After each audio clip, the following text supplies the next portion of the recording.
아니 김민전 최고위원이 또 이제 월요일에 한동훈 대표는 한번 이제 우당탕탕 싸움을 했는데 그 설전을 벌인 이유가 된 게 근거가 되는 기사가 맞는지 아닌지 확인하라는 지도부의 요구가 있었는데 어떻게 얘기를 했냐면 결국은 그 비판의 근거였던 기사를 언급하면서 기사는 존재하지만 그 기사에 대한 책임은 제가 질 수 없다.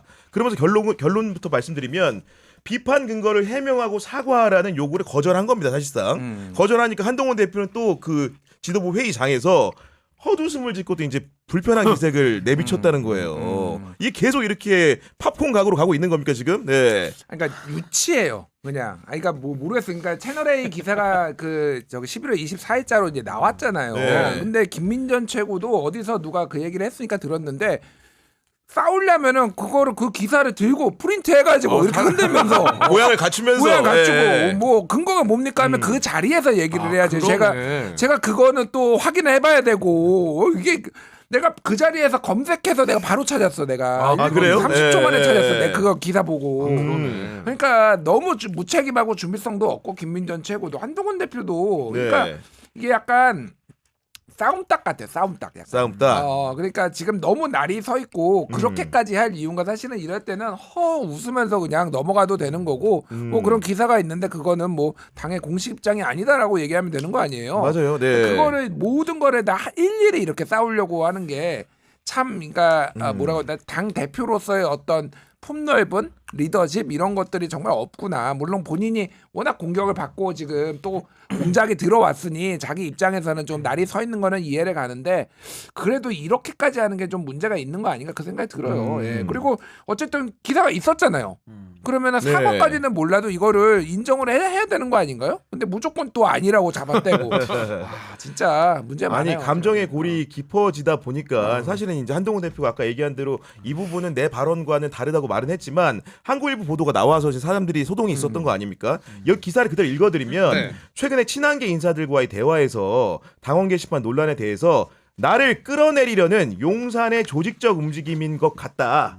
부당한 당대표 흔들기를 막기 위한 카드로 김건희 여사 특검도 고려해볼 필요가 있다고 말했다는 취지의 내용인데 물론 이게 한동훈 대표가 내 말이 아니라고 했기 때문에 원문 그대로는 아니겠지만 최소한 친한계가 김건희 특검법에 대해서 침묵 혹은 방조하는 분위기는 연출할 수 있는 거 아닙니까? 근데 이게 지금 본질을 보시면 게시판이 본질이 아니라 한 지붕 두 가족이거든요. 그러니까 권력 투쟁인데 과거에는 그게 일십 사건으로 나왔고 그 다음에는 뭐 패싱이라든지 아니면 뭐 여러 가지 그 이번에 당원 게시판까지 논란이 옮겨부터 온 거예요. 네. 그러니까 이게 결국에는 국민의힘이라는 정당 자체가 윤석열 대통령에게 사유화되면서 이제는 정당 민주주의고 뭐고 간에 작동되지 않는 정당이에요. 그래서 저는 사실은 위헌정당이라고 늘 불러요. 위헌정당이에요. 위헌정당이다. 위헌정당이죠. 네. 정당 민주주의가 죽어 있으니까. 그래서 저는 이준석 대표 축출할 때부터 이거 예고된 거거든요. 그다음 네. 김기현 대표 올렸다가 또 내렸잖아요. 이번에 한동훈 대표 차례인 거예요. 그러니까 본인들이 전 친한계도 전혀 동정심도 제가 일말에 일도 안 드는 게 제가 정당 민주주의 위해서 소송할 때 그분들은 뭐 했습니까? 다 침묵하거나 그때는 윤석열 대통령 지지율이 55%였거든요. 제가 소송을 할 때. 네. 그때 다 침묵하고 뒷짐지고 있던 사람들이 이제 와서 자기들이 당할 때 되니까 뭐 정당 민주주의 운운을 하고 뭐 작동되지도 않고 또 심지어 김민전 최고같이 윤석열 대통령한테 줄 대신 분들도 정당 민주주의를 얘기하면서 한동훈을 또 공격을 해요. 본인 대통령 본인 보스한테는 정당 민주주의의 지읒자도 말을 못하는 사람들이 이게 뭡니까? 그리고 장예찬 최고 여론 조작하면은 막 소름 돋는 분 아니에요 이분이 매일 네. 한동훈 게시판 노래 부르시는 분이 명태균 여론 조작에 대해서는 입도 뻥끗을 못해. 붕어만도 못해. 붕어도 매일 뻥긋뻥긋하고 살거든. 그러네, 또. 물 안에서 붕어만도 못해요. 간과했네. 좋으니까. 네. 아니 그렇잖아요. 그러니까 제가 지금 국민의힘은 봉숭아 학당이라고 표시하면 봉숭아 학당한테 미안해요. 그 수준도 아니에요 지금. 그래서 저는 언제 문 닫나만 아마 국민들이 지금 바라보고 있는 거고요. 네. 자체적으로 문을 안 닫을 거 아닙니까? 결국 국민들에 의해서 셔터 내리게 돼 있어요. 네. 그게 저는 이제 보수의 종말이고 보수의 신속한 종말로 가야 국익에 부합한다. 국익에 부합한다. 저 그렇게 봐요. 왜냐하면 한입 갖고 이렇게 두말하는 사람들, 비겁하게 침묵했던 사람들이 이제 와서 당하잖아요. 그거 뭐 어쩌라는 겁니까 국민들 앞에. 그럼 본인들이 제대로 했었어야죠. 아니 워낙 이렇게 내전이 격화되다 보니까 추경호 원내대표가 이제 좀 그만하자 자제를 하자고 말은 했는데 실제로 분위기가 이제 그런 단계는 좀 넘어선 거 아닙니까? 그러니까 자제가 될까요? 이제 예. 뭐 비판한 지점이 한두 개가 아닌데 먼저 윤석열 대통령 비판을 안 할 수가 없어요. 이게 지금 이게 권력을 잡자마자 그 예전에 녹취록 나왔잖아요. 내가 3개월 안에 당 뽀개버리겠다고. 쥐약 먹었다 그래서 쥐약 먹은 놈들. 당 뽀개버리겠다. 진짜로 실천을 하고 있어요 지금. 진짜. 화끈하게 뽀개. 화끈하게. 그 뭐 김건희 여사는 이명수 기자랑 그때 통화했을 때 우리가 네. 진보의 오야붕이다. 문재인 정권의 충신이다 그러더니 진짜 충신인가봐. 당을 완전히 엑스맨이야. 아작을 내고 있어. 친문이야. 자 친문. 보십시오. 이게 얼마나 이게 문제냐면은 처음 내가 순서대로 얘기를 하면은 일단 딱 시작하자마자 유승민 공천에서 저렇게 엿먹여가지고 유승민 찍어내지. 그런 다음에 이준석 당대표 날리지. 네. 그런 다음에 안철수 날리지. 나경원 날리지. 그리고 김기현 또 날리지. 야, 그 다음에 벌써 다섯 손가락이에요. 한동훈 예. 날리지. 네. 날리려고 하고 있지. 또 누구랑 정치를 하나요? 보수 진영 내에서 도대체 그러면은? 그러니까 이러니까 지지율이 안 나오는 거야. 그러니까 뭐 정치를 못 하는 것도 있지만은 일정 정도 지분이 있는 사람들이잖아요. 네. 그러면은 자기가 정치를 하고 뭔가를 하려고 하면은 이런 사람들의 도움도 필요한 거 아니야. 하고 싶은 게 없는 거야, 이 사람. 권력. 그러니까 검사 시절부터 우리 구규현 기자가 잘 알겠지만은 내부 권력 투쟁 하나는 기깔나게 했던 사람이 이 사람이 저기 윤석열이 그걸로 이제 유명했던 사람인데 오직 관심은 골프랑 술이랑 권력 투쟁밖에 없는 거야 지금. 나라가 되겠습니까 이러니까. 그러니까 진짜 나라의 불행이다. 대통령 정치 경험 없는 사람 잘못 뽑아서 어떻게 되는지 나라가 아작나는지를 보여주는 거고. 한동훈 입장에서는 지금 이제 목숨 걸고 지금 싸울 수밖에 없는 상황이에요. 네. 그러니까 참 추경호의 말이 이제 이게 공허한 게 사실은 추경호가 그렇게 하자고 안 하면 뭐 됩니까? 사실 그리고 본인도 앞장서 가지고 여러 가지 당 대표 패싱하고 뭐 이런 거니까 이제는 제가 보기에는 이제 거의 빤스 내리고 싸우는 그 지경인 것 같아요. 그러니까 목숨 건 투쟁. 제가 네. 내가 살면서 가문이 다 동원된 거는 처음 봤어. 김건희 고모 나오고 아니 이게 무슨 로미오와 줄리엣의 몬테교 캐플릭 가문도 아니고 김건희 가문과 한동훈 가문이 다 동원돼가지고 지금 진짜 싸우고 집안 싸움. 와 대단하다 진짜. 누가 그러더라고요. 김건희 vs 진은정 싸움이다. 이렇게. 그런가요? 배우자들의 싸움. 배우자들의 싸움. 외가들의 싸움. 와, 그러니까 이게 네. 막장의 막장이고 남는 거는 진짜 폐허밖에 없겠다. 이제 이 정당은 그런 생각이 들어요. 아니 저는 괜찮아요. 폐허가 되면은 제가 자제들 중에 쓸만한 것들도 고철도 갖다 주고 네. 폐허 정리도 한번 해가지고 네. 새롭게 새 시작을 해야 된다고 저는 보는 입장이고 네. 이건 정치도 아니고요. 조직 폭력배들도 이런 짓은 안 합니다. 그러니까 굉장히 수준이 떨어지는 유치한 뽕짝인데 저는 이게 대한민국 전 국민들을 인질로 잡고 있다고 봐요. 그래서 저는 비난 가능성이 더 높은 겁니다. 아니 제가요 국민의힘에서 제일 얘기하는 것 중에 어이없는 게 뭐냐면은 정권 재창출 이런 소리 하면은 네. 제 피가 거꾸로 솟아요. 아니 이미 창출한 정권도 이렇게 말아먹었는데 뭘 또 재창출이야? 나 진짜 그 얘기를 들을 때마다 물론 정당의 기능이 정권 재창출이 목적이죠. 목적인 건 제일 맞아요. 목표죠. 수권이 예. 목표인 건 맞는데 아니 이미 창출한 정권도 이 박살을 냈고 뽀개놓으신 분들이 뭔 재창출? 얘기할 때마다 저는 정말 제 안에 혈액순환이 잘 됩니다. 진짜로 피가 막 솟아 이렇게. 무슨 낯짝으로 다음 뭔 정권을 낯짝으로 생각하냐. 이미 창출한 거나 잘하고 재창출 얘기를 해야지. 그래서 저는요 이거는 정말 아무리 사익과 공익의 교집합의 최대치가 정치라고 하거든요. 네. 사익을 추구하는 것도 있어요. 합법적인 내에서. 근데 이거는 정치가 아니고요. 조직 폭력배도 이렇게는 안 논다. 정말 수준이 떨어지고 저는 국민의힘한테 이제 반성하란 말 안 합니다. 이제 국민들이 일어나서 정리하실 날만 남아 있다. 결국 국민들이 이제 요구하는 사항 중에 가장 대표적인 것은 이제 김건희 특검법 처리가 어떻게 되냐 이 문제인 건데 12월 10일까지 시간 벌기를 좀 해놓은 상황이고 여권의 자중질환 속에서 이탈표가 얼마나 될까 현실적으로 어렵다는 관측이 많긴 하지만 궁금증을 가지는 것도 사실입니다. 그러니까 아까 제가 말씀드렸듯이 생각지도 못하게 될 수도 있겠다. 지금 그러니까 돌아가는 꼴을 보니까 이게 오히려. 예측대로 움직이는 게 아니라 진짜 네. 저는 그 가능성도 보는 게 친한계가 움직이는 게 아니라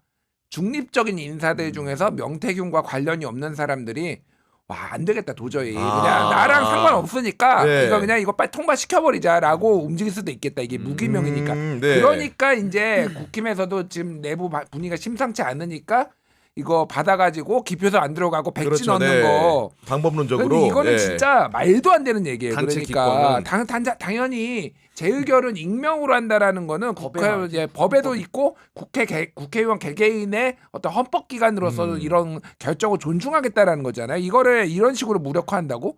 차라리 그냥 이렇게 들라고 그래 북한처럼 이렇게 그러면은 법을 바꿔서 이렇게 들면 되잖아. 근데 그 단체 기권의 방법을 만약 그렇게 한다면 어떻게 한다는 거예요? 그 투표 용지가 있으면은 기표소를 안 가면은 아예 안 가서 무효표가 예, 되니까 다 된다는 무효표가 거지. 다 반대표가 되는 거예요. 아 기표소 자체를 그냥 안 가겠다. 그러니까 왜냐면 찬성표를 중심으로 이렇게 하기 때문에 반대표가 몇 표 나오냐가 중요한 게 아니야. 찬성표가 3분의 2가 돼야 되니까 전원이 다 무효표가 되더라도 찬성표가 못 넘으면 안 되는 네. 거죠. 예, 예. 저는 그래도 양식이 있을 거라고 믿고 그걸 하는 순간 바로 글로벌 뉴스 해외 토픽으로 나옵니다. 진짜 이게. 정말이야. 저는 나라의 이런 수준이. 생각합니다. 예, 아니 예. 저는 이게 이제 그렇게 하면 북한식으로 하자는 건데 우리 헌법과 법률을 다 위반하는 꼴이거든요. 공당의 그 국회의원들 네. 108명이 정말 국제 코미디잖아요.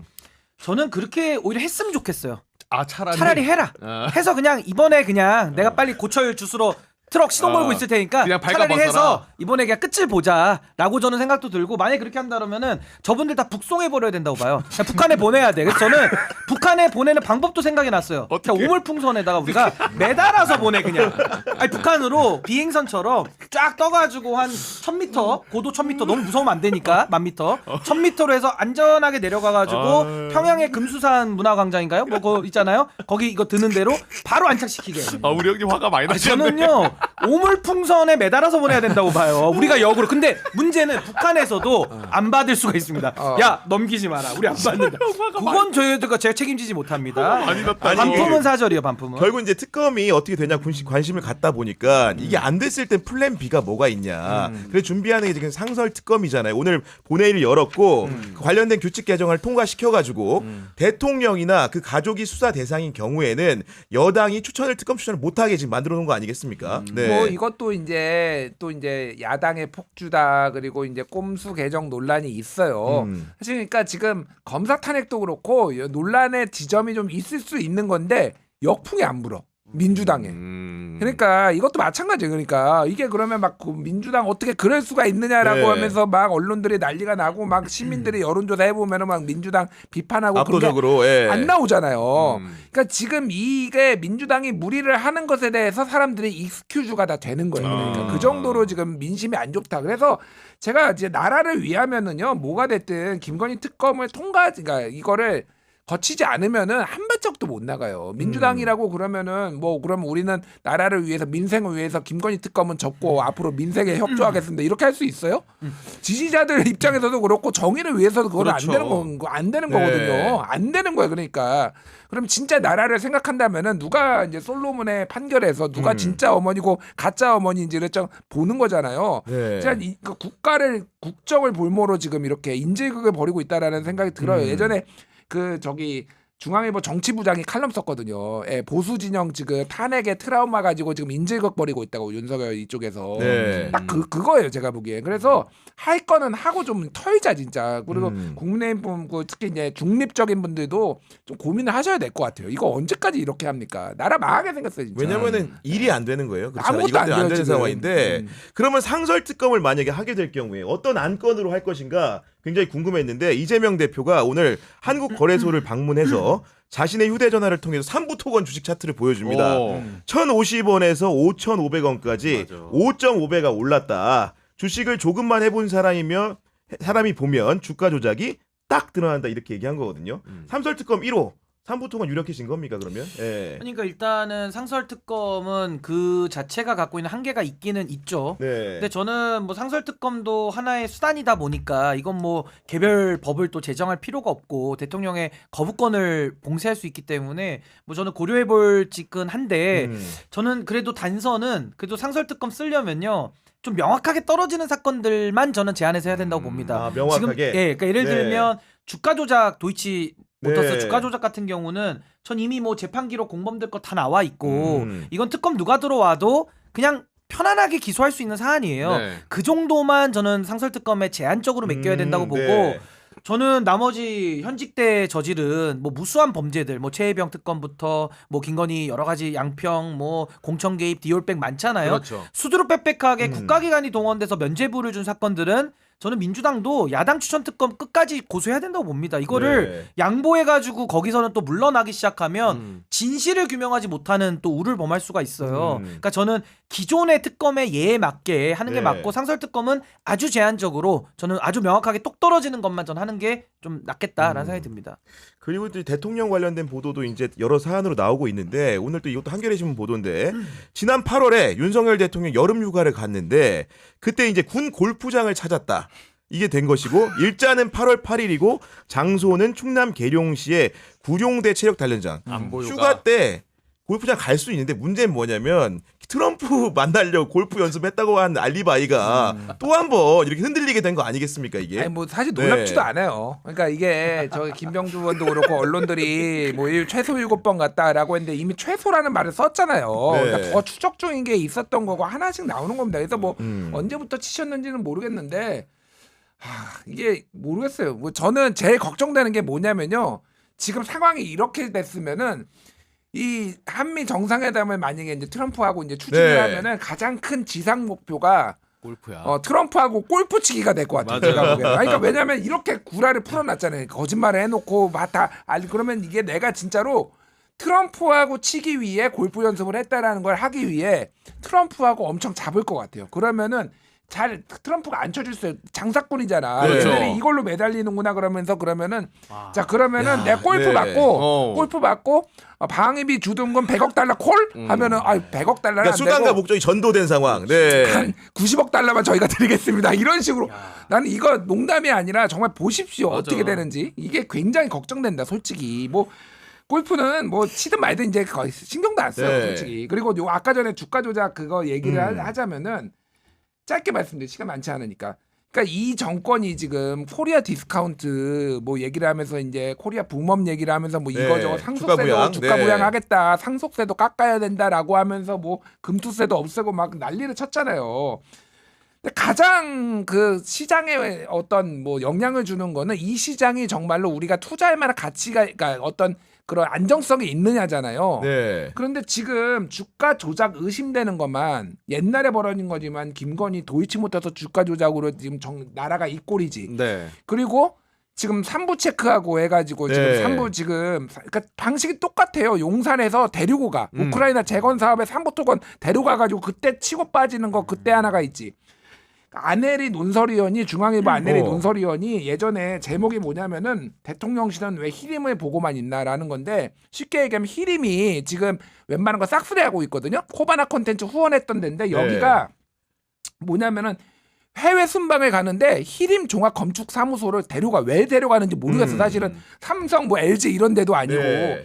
갈 때마다 주가가 치솟는데 회장이 팔아가지고 시세 차이만 1년 반 동안 150억을 벌었습니다. 맞아요. 아 그런 히림이. 보도가 나왔어요. 예, 예. 안혜리 그다음에. 논설위원이 방금 얘기했던 아, 그거 읽어보면은 네. 논설이 아니라 기사야 사실상. 네. 자세히 써놨어. 이거는 그냥 주가 조작을 한 거예요. 제가 보기에는 대주주가 이렇게 팔한 거를 이거를 지금 이렇게 하고 있지. 게다가 명태균이 지금 두산 에너빌리티 가지고 장난친 거 네. 그거 뭐 8만 원까지 오를 거다. 그렇네. 거기까지 네. 안 올랐지만 했지. 주가 조작이 한두 개가 아니에요 지금. 이러면서 지금 주가를 띄우겠다고 대한민국을. 그러니까 웃기지 말라고 하십시오. 그러니까 이거는 수사를 안 하면 안 돼요 지금. 이러면은 대한민국 경제에 누가 투자를 하겠습니까? 지금 전쟁 난다 안 그런다 해서 가뜩이나 다 빠지고 있는데 네. 안 들어와요 아무도. 네. 그러니까 대한민국의 경제를 위해서라도 이거는 무조건 수사를 해야 되는 상황이에요 지금. 근데 말씀 듣다 보니까 주가가 오르긴 오르네요. 결과적으로 주가 조작하니까 오르잖아요. 그러니까. 주가가. 예. 아니 근데 개미들이 저는- 다 피해봤지. 저는 지금 우리 김준일 대표님 말씀 들으면서 굉장히 좀 슬픈 게 뭐냐면은 사실 그 닉슨 대통령은 거짓말이 드러나서 하야를 했거든요. 근데 지금 우리 윤석열 대통령은 거짓말을 매일 너무 상습적으로 하다 보니까 거짓말이 지금도 계속 튀어나오는데 우리가 별로 감흥이 없어요. 그냥 원래 거짓말쟁이다라는 거를 깔고 지금 보니까 이게 대한민국의 국격이 어디로 가며 대한민국 이렇게 가도 됩니까? 그러니까 최고 권력자가 이 정도의 도덕성과 이런 식의 거짓말을 밥 먹듯이 하는데 국정 운영의 투명성이나 국정 운영의 신뢰가 어디서 생깁니까? 그럼 무슨 힘을 받아가지고 무슨 개혁을 하죠? 그럼 무슨 국론을 통합시켜가지고 무슨 외교를 하죠? 네. 그냥 밥만 축내고 있는 거예요 지금. 술만 축내고 저 자리에 앉아가지고. 그러니까 이게 너무 나라 걱정이 되면서 제가 슬프다라는 거고, 아까 주가 조작에 의심되는 것들 저도 다 의심이 되는 부분인데 이거 막아야 되잖아요. 그럼 막으려면 방법이 딱 하나 있습니다. 어떤 겁니까? 지금 이제 서울대에서도 시국 강연 아마 시국 그 선언 시국가요는 제가 작년에 하고 돌아갔던 시국 선언 말이 혼났어요. 네. 시국 선언을 지금 이제 준비하고 있다. 지금 대학가에서요. 저는 모처럼 다 명문들을 지금 읽고 있어요. 각 교수님들이 정말 나라를 걱정하는 피 끓는 심정으로 쓰고 있고 또 천주교에서도 지금 사제분들이 내고 있고 이러면은 저는 이제 전 국민 5천만이 개개의 시국 선언을 내야 된다. 이제는 정말 목소리를 다 내서 나라 걱정을 이제는 정말 해야 되는 것이고 교수들, 지식인들 뭐 이런 사람들만 이제는 시국 선언할 게 아니라 이제는 국민들이 각자의 시국 선언문을 다 발표해야 될 때가 됐다. 그래야 저 윤석열 정권이 끝이 나고 국민 무서운 줄 알고요. 그래야 여기 지금까지 자기들이 저질러 놓은 거에 대해서 책임을 물을 수 있다. 이거 없이는요. 대한민국이 앞으로 어떻게 발전하고 어떻게 나아갑니까? 한 발자국도 못 갈 거예요. 그래서 저는 전 국민의 시국 선언문 작성을 촉구하는 바입니다. 알겠습니다. 전 국민의 시국